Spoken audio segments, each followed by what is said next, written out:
Tu as dit à ton frère à côté de toi, tu es une génération bénie. Tu es une génération bénie. Il y a quelque chose qui me gêne souvent. C'est que on a cette tendance à dire les choses sans en peser le poids. Alléluia. Je vous dis une chose, Dieu ne dit jamais quelque chose. Groupe musical, vous pouvez vous asseoir pour l'instant. Dieu ne dit jamais quelque chose sans que cette chose-là ait un impact. Prenez l'habitude de ne pas parler pour parler. Alléluia. Tu me suis ce matin? Prenons l'habitude de ne pas parler pour parler. Pour ceux qui me connaissent, ils savent que je n'aime pas beaucoup parler. Quand je parle, c'est juste dans le cadre de conseiller et puis de parler de la Bible. En dehors de ça, là, le reste, là, ça ne me regarde pas. Parce que j'ai compris un secret dans la vie, c'est que la bouche que Dieu nous a donnée là, c'est le premier élément, en fait, qui nous condamne. Alléluia. On va me dire, il y a le diable. Laisse-moi te dire, laisse le diable dans son coin où il est. Mais la première chose qui te condamne, c'est ta bouche. Dis à quelqu'un, il faut parler au bon moment. Il faut parler au bon moment. Donc, en ce moment, nous sommes au bon moment. Dis à quelqu'un à côté de toi, tu es une génération bénie. Tu es une génération bénie. On va lire un livre très rapidement. Prophète et femme, j'ai besoin de toi. Genèse, chapitre 30, verset 23. On écoute. Je dis la parole. Oui. Le livre de Genèse, chapitre 30, à partir du verset 23. Elle devint enceinte et enfanta un fils. Et elle dit, Dieu a enlevé mon opprobre. Et elle lui donna le nom de Joseph en disant, que l'Éternel m'ajoute un autre fils. Alléluia. Amen. Comme le Seigneur. Nous parlons ici d'une femme, elle s'appelle Rachel. Alléluia. Rachel est la femme de Jacob. Et Rachel ici est stérile. Elle est censée être stérile. Alléluia. Et elle voit Léa qui est sa rivale enfanter. Et puis elle est là. Elle prie Dieu. Elle marche. Son mari a le Dieu, le précieux Seigneur des Seigneurs, le Dieu tout-puissant.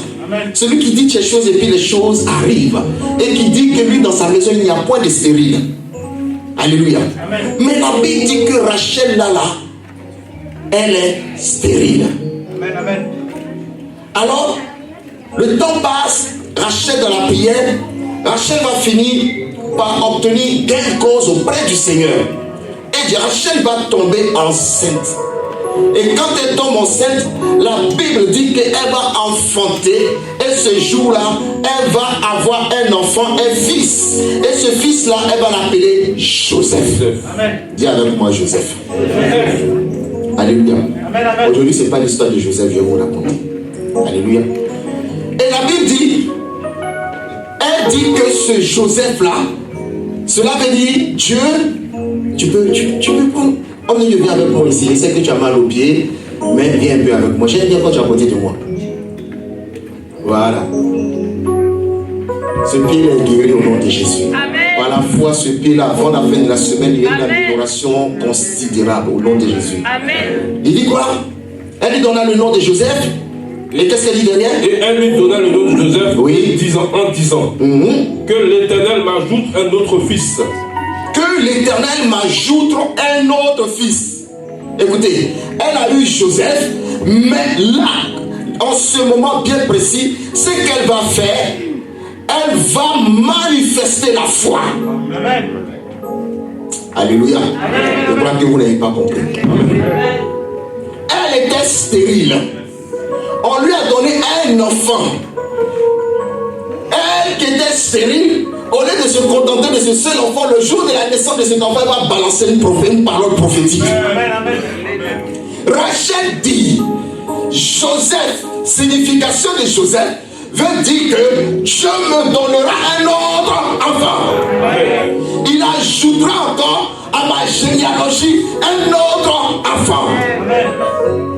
Frère, ce matin, ce que je veux dire à quelqu'un, Il y a un temps, mais tout temps de souffrance a un objectif. C'est qu'il y a quelqu'un qui comprend que Dieu est en train de travailler quand il voit les prémices de la bénédiction. Souvent nous voyons les prémices de la bénédiction et nous nous arrêtons simplement à cette bénédiction que nous voyons. Alors que la première qui est née, elle est faite pour que la seconde suive. Mais ça dépend de comment est-ce que tu reçois la première. La Bible dit qu'un fils vous est né. Mais avant que Christ n'arrive, il y avait déjà d'autres qui étaient là. Il y avait des hommes, il y avait des femmes qui étaient là. Mais la Bible dit qu'il a mis toute la domination. Et il dit celui qui le recevra, cette personne sera bénie. Écoute-moi, celui qui reçoit la parole prophétique, qui fait naître la prémisse de la bénédiction et qui les reconnaît et qui proclame que les prémices qu'il vient d'avoir, ce ne sont que des prémices, ça dit le premier. Quand on commence par premier, qu'on a l'idée que c'est le premier, ça veut dire qu'il va y avoir un second qui arrive bien. Mais il y a beaucoup d'enfants de Dieu qui se contentent des prémices. Ils se disent que Dieu m'a béni et puis s'arrêtent là-dessus. Et ils attendent encore des années pour manifester encore à Dieu et le désir de recevoir. Mais la Bible dit que Rachel, au moment où elle a reçu, elle a compris que ses entrailles étaient fertiles. Elle a compris que la fertilité de cet instant. Elle n'a pas attendu un autre temps, mais elle a déversé la fertilité sur les temps qui arrivaient. Est-ce que je parle à quelqu'un ce matin? Nous avons tendance souvent à prendre la bénédiction et puis à dire Dieu m'a béni, frère. Ce n'est pas simplement pour un témoignage que Dieu donne la bénédiction, mais Dieu donne une bénédiction pour que les générations futures reçoivent la bénédiction. C'est pour ça qu'il dit je bénirai les générations jusqu'à 4 générations. De la même façon que la malédiction peut être portée jusqu'à 4 générations, la bénédiction aussi, selon que la première personne qui l'a reçue sera utilisée, va se reporter jusqu'à la 4e génération. Et Rachel comprend qu'il y a une opportunité qui est là. Vous savez, souvent j'ai pour habitude de dire, quand le vent du Saint-Esprit souffle, arrêtez de battre les ailes. Regardez l'aigle. Quand l'aigle est dans le ciel, et puis voit que les alizés sont favorables, il ne bat plus les ailes. Il écarte simplement les ailes et puis il plane. Et dans ce cas, pendant qu'il plane, vous n'allez jamais voir l'aigle monter en battant des ailes. Il plane et il flotte sur les alizés qui le portent jusqu'au sommet des montagnes.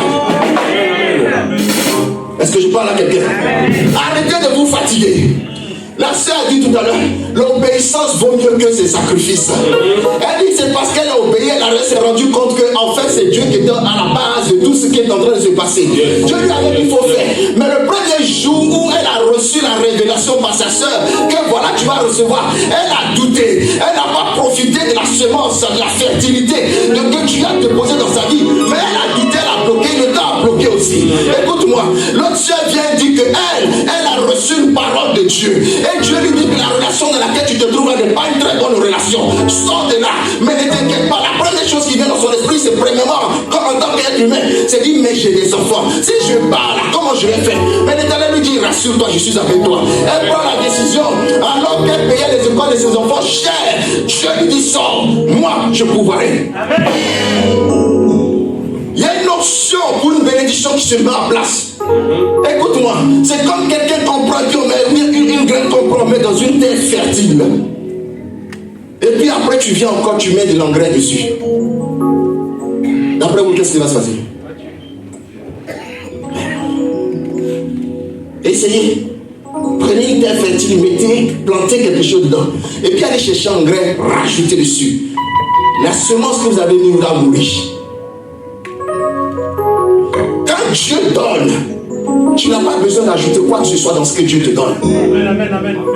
Parce que Dieu se suffira lui-même pour montrer, même si c'est la terre sèche qu'il t'a donné, il déclare que le désert que tu occupes sera fleurissant de sa gloire. Comprends simplement que tu as reçu et tu es dans une position favorable. Et commence par déclarer. La Bible dit qu'en elle déclara que Dieu lui donnera un autre enfant. Alors qu'elle devait en ce moment-là se réjouir du premier enfant parce qu'elle n'en avait pas. Mais comprends que je ne peux pas, je me réjouis certainement. Mais ma réjouissance ne peut pas s'arrêter là. Il faut que je proclame une parole qui va me suivre plus loin. Alléluia.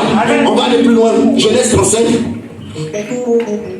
Genèse 35. Versets 16 à 18. Écoutez. La Bible dit, elle eut ce Joseph. Mais vous connaissez l'histoire de Joseph, le premier né de Rachel.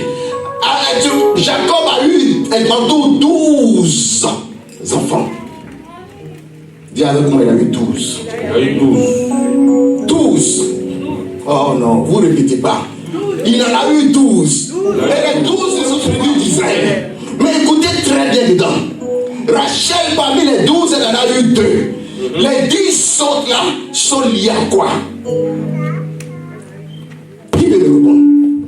Les 10 autres enfants, sur le plan biblique et spirituel, ils sont liés à qui? À quoi? La loi de Moïse avait combien? 10 lois. Est-ce que quelqu'un peut m'aider ce matin? Les 10 quoi? Oh my God.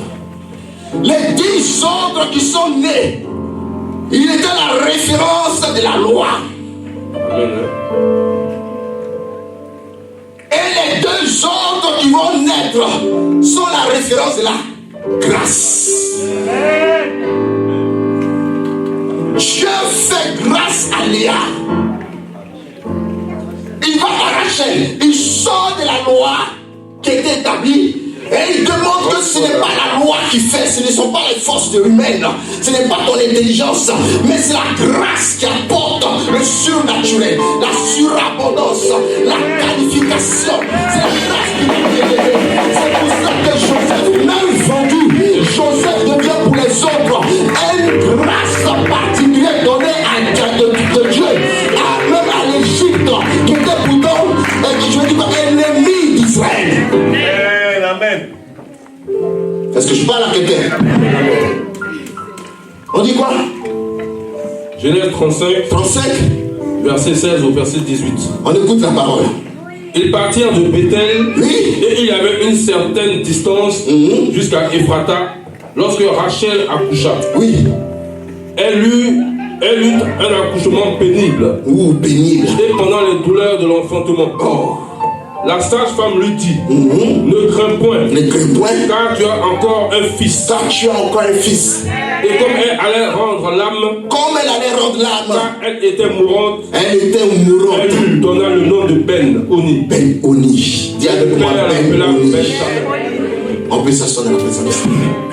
Écoute-moi. La Bible dit que cette femme-là qui était stérile, qui a eu la visitation et qui a compris que l'Esprit de Dieu était favorable, a prononcé une parole. Comme pour dire à quelqu'un que quand une parole est prononcée dans un temps favorable, écoute-moi, tu n'as pas besoin de t'en occuper. Elle part. Elle te précède. Je regarde toujours là-dessus parce que c'est ce qui va arriver dans cette année 2023. Elle te précède. Elle va devant toi. Je veux vous faire la démonstration que ce que je vous ai dit la dernière fois n'est pas fausse. Celui qui ne parle pas sur sa destinée, qui ne s'aborde pas ce que sa destinée lui répond. Parce que là, on répond à quelque chose qu'on a entendu. Si tu ne parles pas, rien ne va te répondre. Tu peux marcher, tu peux faire être un homme pieux et puis ne pas parler à ta destinée. La destinée ne te répondra pas. Rachel a parlé. Rachel dit, elle veut un second fils. C'est la avait dit le jour là qu'elle voulait 4. Dieu en a lui donné 4. C'est la avait dit qu'elle voulait 10. Dieu en a lui donné 10. Mais elle a dit un enfant. Et c'est une corde de ta bouche que Dieu va accomplir. Écoutez-moi, c'est pour ça que je vous ai dit depuis au début que c'est la bouche qui nous tue le plus.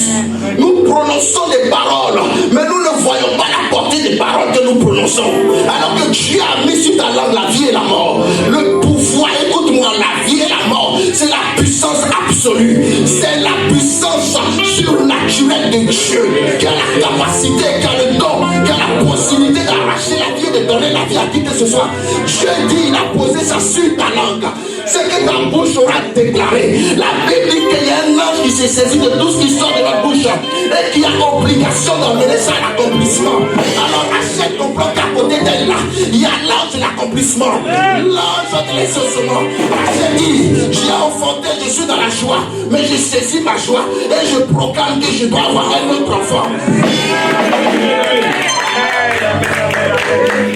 Frère, sœur, la Bible dit que plus tard, Ils vont arriver dans un lieu et Rachel donna encore un autre enfant. Comme sa bouche l'avait dit. Il est écrit nulle part que Dieu a dit que Rachel allait avoir. Oh, il y a quelqu'un qui ne m'a pas compris. L'Esprit de Dieu n'est pas l'homme pour venir parler comme il veut. L'Esprit de Dieu met en place les conditions.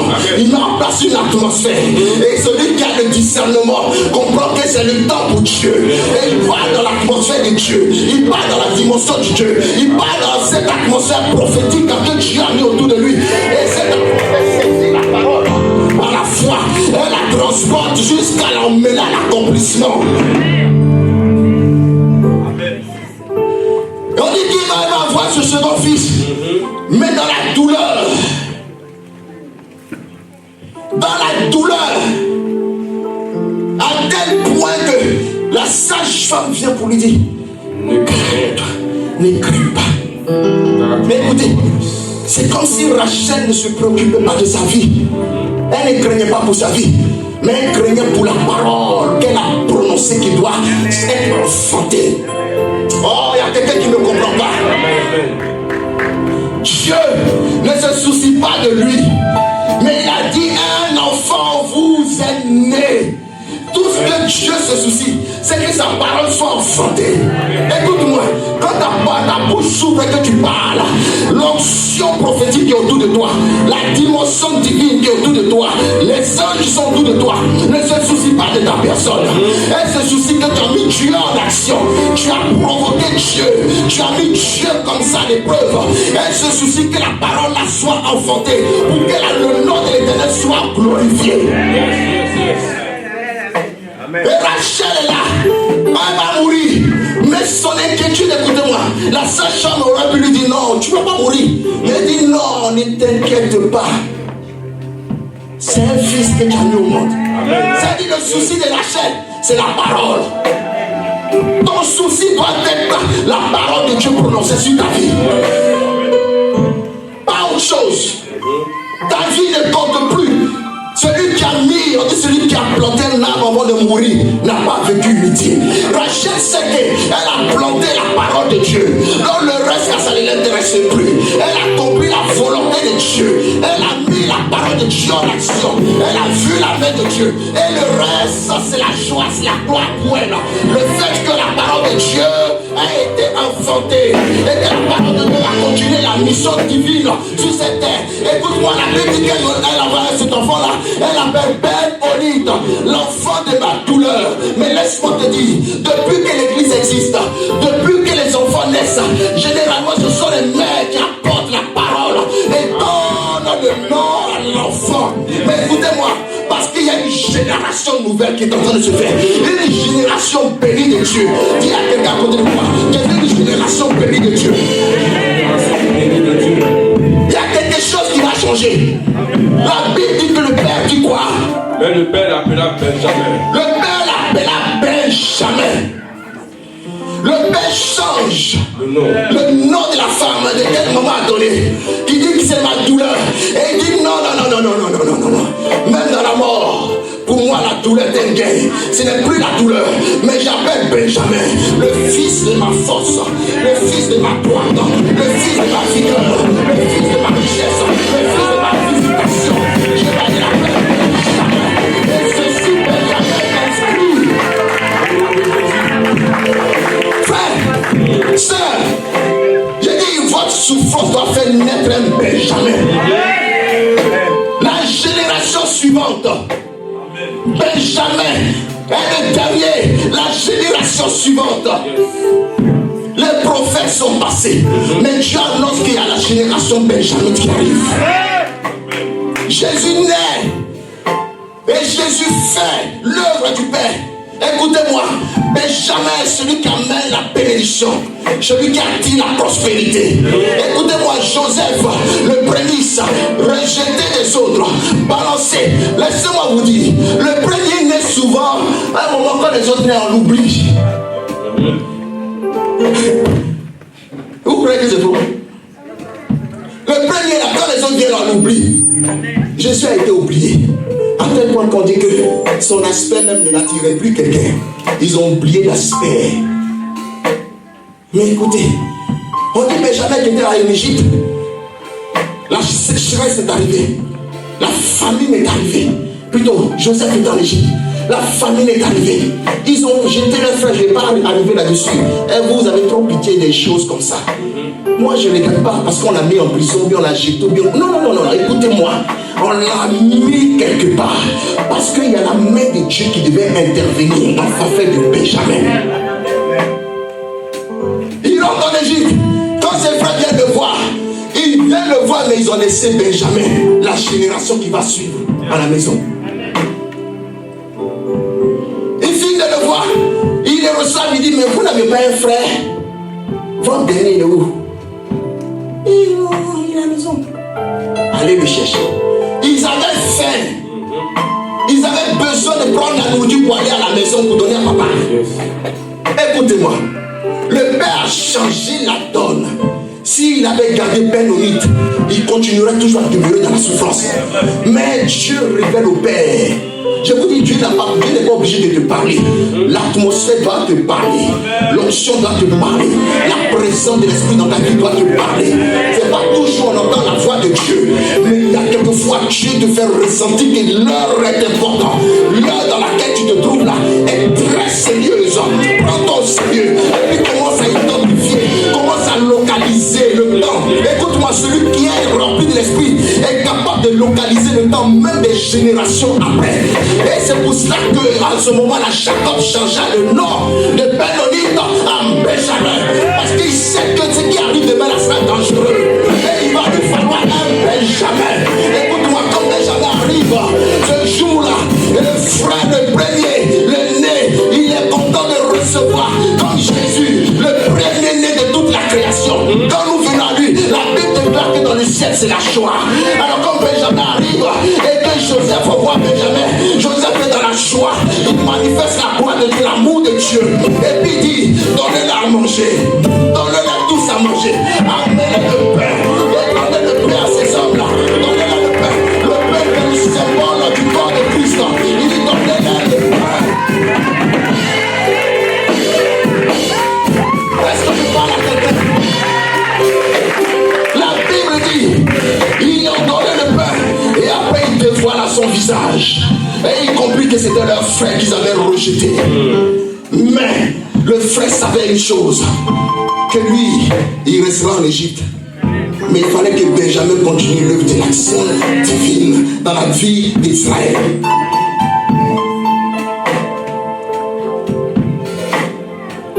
Frère, nous sommes une génération bénie. Une nouvelle génération bénie par l'Éternel. Parce que le premier-né a posé. Il a payé le prix. Il a été enfermé, il a été rejeté. Il a tout payé. Mais ce prix qu'il a payé, c'était pour être roi en Égypte. Ah, il n'y a personne qui le dit amen. Joseph est devenu l'intendant en Égypte. Après le roi, c'est Joseph qu'on vient voir. Pour les choses de la richesse de l'Égypte. Je ne passe pas de la gouvernance de l'Égypte. Je parle de la richesse de l'Égypte. C'est Joseph qui possède cela.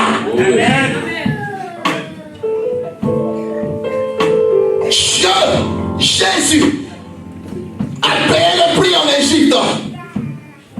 Son Égypte, c'était la croix de Golgotha. Pour qu'il y ait des Benjamins qui viennent à lui. Et à qui donnera le pain de vie. Et vous et moi, nous sommes les Benjamins qui doivent continuer la génération et encore faire naître encore d'autres Benjamins qui vont continuer la génération après génération pour que le prix qu'a payé Joseph en Égypte ne meure pas. Mais je vous rappelle les choses. Ce n'est pas vous qui êtes important. C'est ce que vous allez engendrer qui est important. Et on est trop focus sur nous, focalisé sur nous.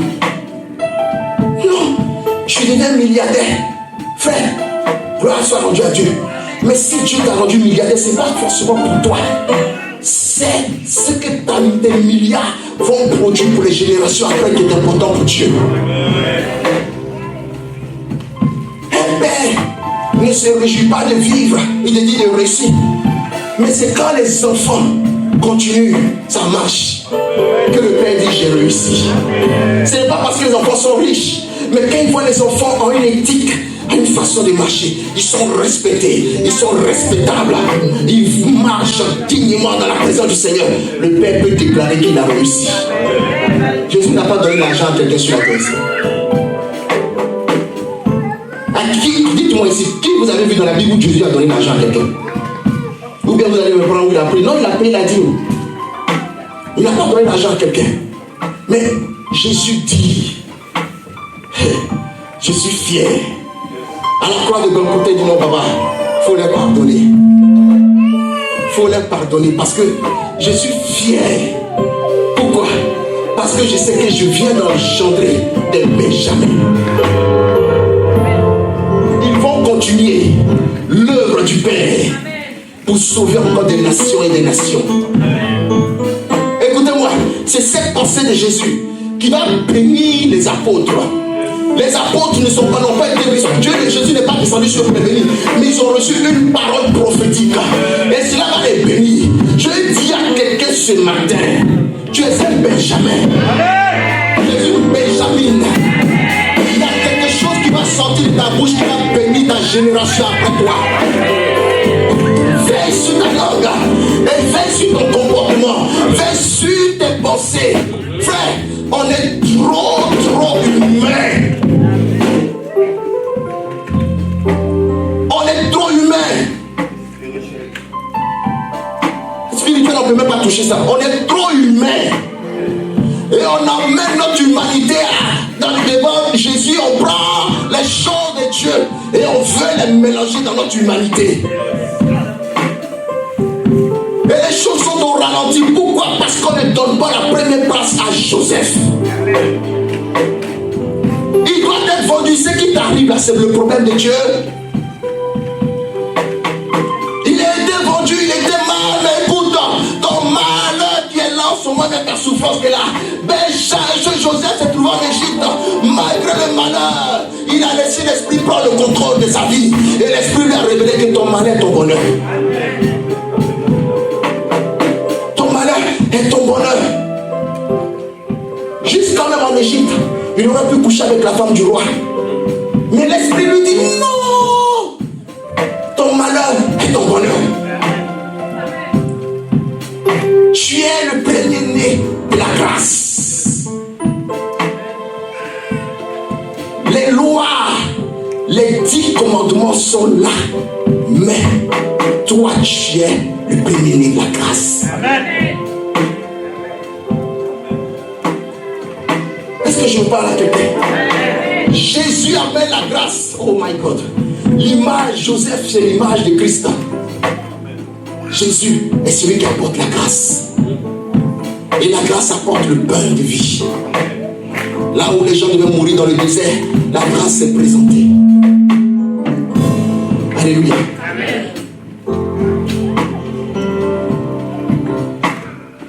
J'ai dit ce matin, je vais simplement dire à quelqu'un au milieu de nous. Si tu continues à apprendre à regarder la situation dans laquelle tu te trouves, sans transformer cette situation dans la gloire de Dieu, elle va durer dans ta vie. Et puis tu peux venir gêner autant de fois que tu veux. Mais elle ne bougera pas. Écoutez, ne prenons pas Dieu pour n'importe quoi. Les gens pensent que c'est parce qu'ils vont gêner que les choses vont bouger. Tu ne gênes pas, tu fais grève de la faim. Un jeûne, c'est une disposition de l'esprit. La Bible, c'est un abandon. Tu tues les œuvres de la chair. Tu te dépouilles de la chair dans le jeûne. Et tu rencontres le Seigneur. C'est pour ça que quand vous lisez la Bible, tous ceux qui sont montés dans des moments de jeûne ne sont pas sortis de leur moment de jeûne comme ça. Ils sont sortis avec la solution. Mais nous, aujourd'hui, à notre époque, on prend jeûne, on sort du jeûne, on est la même chose. Pourquoi? Parce qu'on pense que le jeûne, ce n'est pas manger. Ah, je ne mange pas, donc je suis en haut. Mon ami, tu grèves. Il faut manger. Parce que si ton esprit n'est pas conforme à la pensée du jeûne, il faut manger. Car c'est la pensée que tu vas soumettre à Dieu. Et Dieu t'emmènera à l'accomplissement de ta pensée. Mais ce n'est pas le corps que tu soumets à Dieu, non. C'est toi, c'est à toi de briser le corps. Ce n'est pas l'esprit qui brise le corps. C'est à toi de briser le corps. C'est pour ça que la Bible dit, à ta résolution répondra le succès. La résolution fait appel à notre intellect, au brisement, fait appel à notre chair. On prend une décision sur les œuvres qu'on a l'habitude de faire. Et puis on dit stop. On est résolu à les arrêter. En ce moment-là, l'Esprit prend le contrôle de ta vie. Et tu dis, Saint-Esprit, je vais accomplir ta volonté. L'Esprit dit, quand tu es né, voici la parole qui a été prononcée sur ta vie. Changeons. Changeons. Il y a des choses que tu ne peux pas changer. C'est lui qui est là-haut qui peut les changer. Mais sans lui, zéro. Alors nous sommes dans un moment de jeûne. Ben, il est temps que tu comprennes que ce n'est pas arrêter de manger. Je suis sûr qu'il y en a même qui font jeûne même toute la journée, mais puis ça ne leur fait rien, ça ne leur fait plus rien, c'est devenu une habitude. Alors que le jeûne doit te faire parler en esprit. Le jeûne doit te faire le désirer de rencontrer Jésus. Le jeûne doit te mettre dans rappeler à toi la soif. La soif non pas de la nourriture, mais la soif de rencontrer celui pour lequel tu es dans le monde de prière. Mais les jeunes et puis ils sont tous fâchés. Ils ne parlent plus. Là où tu les rencontres, les mains sont serrées. Tu n'as même pas besoin de leur demander tu jeûnes. Toi-même tu sais qu'ils jeûnent. Pasteur, on dit qu'il est venu dans le désert, il a rencontré Jésus dans le désert. Le gars, il était assis sur rien. Comme dans ses habitudes dans la prière. Le diable le regarde et puis dit, mais le monsieur là, il n'a pas fait. Faut dire au caillou là, tu vas manger moi-même. Caillou là, non, c'est rien pour moi. Fallait me demander de dire à la montagne de devenir même brioche. Mais c'est caillou, toi tu me dis, il y a du pain. Dis-moi la montagne. C'est-à-dire qu'il y en a qui sont dans les moments de jeûne, mais tellement ils se minimisent. Le diable vient minimiser Christ. Il dit aux cailloux, ils vont se transformer en pain. Moi, c'était le diable. Il dit à la terre de devenir brioche à manger. Alors là, je fais appel à la puissance divine.